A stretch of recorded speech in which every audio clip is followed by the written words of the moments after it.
Hello guys and welcome to Luimarco's Natural Bodybuilding and Fitness. As you guys saw on that most voted comment, a gentleman asked me about fast twitch versus slow twitch fibers, also the intermediate fibers, if we can call them this way. So let me expand on that question. Most of you guys already know that they exist, at least probably not familiar with the technicality behind it, but I'm going to try to clear that up as much as I can. So let's get right into it. So when it comes to fibers, they're either called slow twitch versus fast twitch, or type 1 versus type 2. Type 1 being the slow twitch fibers, right? Now, the slow twitch fibers are fibers usually, I'm going to give you an example of a muscle that has them pretty much all the time.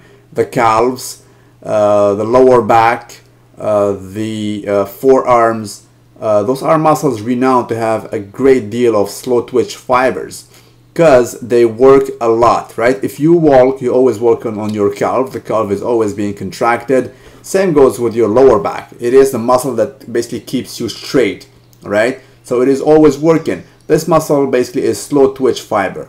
These fibers basically use ATP. ATP is, well, at least in French, it is adenosine triphosphate, right?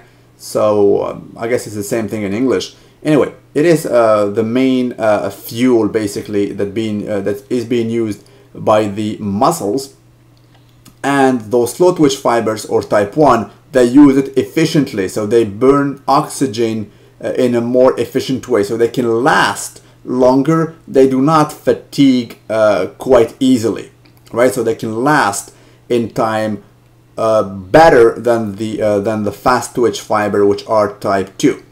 Right now, the type 2 twitch fibers, they don't use ATP in an efficient way. They use what we call anaerobic metabolism. I want you guys to Google that, because anaerobic versus aerobic is a quite basically complex process. So I'm going to write that word here, anaerobic. I want you guys to Google it. You will understand it better. So fast twitch fiber, or type 2, they're more geared to be always on anaerobic mode. Now, if we compare the strength, or the force for that matter, of a fast twitch fiber versus a slow twitch fiber, the force is exactly the same. The difference, though, beside the aerobic versus anaerobic, the difference is the reaction time. Fast twitch fiber can react faster, right? The reaction time is rather quick. That's why a sprinter in his legs usually has a big deal of fast twitch fibers, versus a long runner or long distance runner, like a marathon runner. That dude will rather have slow twitch fibers more than fast twitch fibers, because he does not need a fast reaction time. He needs efficiency, right? And a long lasting basically effort, which will be produced rather by what? Slow twitch fibers. Now, let's go back to the fast twitch fibers, number 2, or type 2. These fibers can be separated into two kinds. So type 2 A and type 2B. That's why I call them personally intermediate.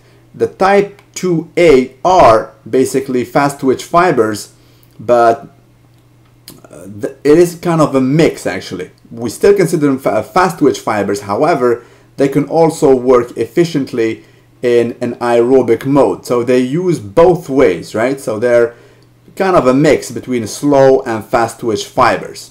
But then again, they're usually called type 2A. And there is the last kind, which is type 2B, which are solely 100% fast twitch fibers. And again, these use anaerobic system to get that their energy, and they're really fast to react. All right, I'm going to give you an example of a muscle which usually has fast twitch fibers, mostly a biceps for that matter. The biceps, as you guys know, is a muscle that should not work a lot, right? You will not see somebody doing basically curls for 100 reps, because it doesn't make sense, right? That's it. And those like the chest, for example, even though there are certain guys who do like long reps, but you cannot basically match the endurance of your chest muscle with your calves. The calves would always win in longevity, right? However, the reaction time of the chest muscle is way faster than that of the calf. It is what it is, right? So the main difference is really the time reaction and also the long-lasting effort. Of course, if you want to grow, you will know for a fact that your chest, for example, or your traps or your biceps have mainly fast twitch fibers, so you will basically target them with an exercise geared to that, and usually it is a compound exercise with heavy loads that will make your body respond more. If you do drop set, even though the third set of yours is only probably 8 reps long, however, if you do the math, you already done 2 previous sets. You can see my basically drop sets 101 video. It will explain it.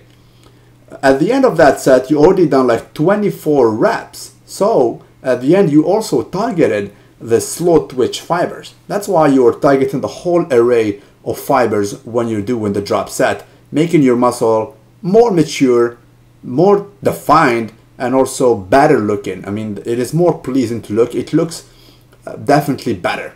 But on stage, when you hit a stage, you're better off basically having the whole array of your twitch fibers showing, right? That's the way to go. So it was a small video on your request to give you some detailed information about fast versus slow twitch fibers, also fast type A and type B. And there you have it, guys. Keep the questions coming. If I see them most rated, I'll try to come back to you with a video. Thank you guys and have a nice one.